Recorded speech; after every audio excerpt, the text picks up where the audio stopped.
नामकरण की रस्म चल रही थी। सबने सोचा बच्ची खिलौना या मिठाई उठाएगी, लेकिन सबको हैरान करते हुए वो रेंगकर सीधे गु परिवार के मुखिया के पास पहुंची और उनके गले से खानदानी जेड का लॉकेट खींच लिया। पूरे हॉल में सन्नाटा छा गया, क्योंकि वो लॉकेट कोई मामूली चीज नहीं बल्कि पूरे परिवार की सत्ता का प्रतीक था। लेकिन कोई नहीं जानता था कि ये नन्ही बच्ची कोई साधारण बच्ची नहीं है। वो अपने पिछले जन्म की यादों के साथ दोबारा जन्मी थी। पिछले जन्म में उसके पिता ने दूसरी औरत के प्यार में पड़कर उसकी माँ और उसे तड़पा तड़पा कर मार डाला था। मरते वक्त उसे एहसास हुआ कि वो सिर्फ एक उपन्यास की किरदार थी, पर इस बार वो सब कुछ बदलने के लिए अपनी माँ के गर्भ में वापस आई थी। उसने ठान लिया था कि वो अपना और अपनी माँ का हक छीन कर रहेगी। जब जन्म का वक्त आया तो बेवफा पिता फिर अपनी प्रेमिका के पास था, लेकिन इस समझदार बच्ची ने माँ को दर्द से बचाने के लिए गर्भ में ही करवट बदली और डॉक्टर के आने से पहले ही आराम से जन्म ले लिया। पूरा अस्पताल कह उठा, ये बच्ची अपनी माँ का दुख दूर करने आई है। दूसरी तरफ उस पिता की प्रेमिका दिन भर प्रसव पीड़ा से तड़पती रही।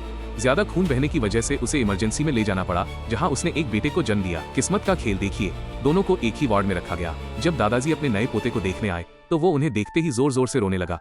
लाख कोशिशों के बाद भी वो चुप नहीं हुआ। परेशान होकर दादाजी जब इस नन्ही बच्ची के पास आए तो उसने उन्हें देखते ही एक प्यारी सी मुस्कान दे दी। इस मुस्कान ने दादाजी का दिल जीत लिया और उन्होंने अपनी पसंदीदा कलम उसे तोहफे में दे दी। तभी नर्स बच्ची का चेहरा साफ करने आई। बच्ची ने उसी कलम से तौलिए पर कुछ लकीरें खींची और देखते ही देखते उस पर पहाड़ों और नदी की एक शानदार पेंटिंग उभर आई।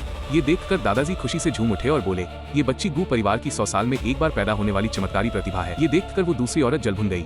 उसने जहरीला सूप बनाकर माँ को पिलाने की साजिश रची। माँ ने जैसे ही एक घूंट पिया, बच्ची ने कटोरा गिरा दिया, लेकिन जहर इतना तेज था कि माँ का दूध पीते ही बच्ची बेहोश हो गई। वो शातिर औरत यही नहीं रुकी, 4 दिनों तक लगातार वो जहरीला सूप भेजती रही।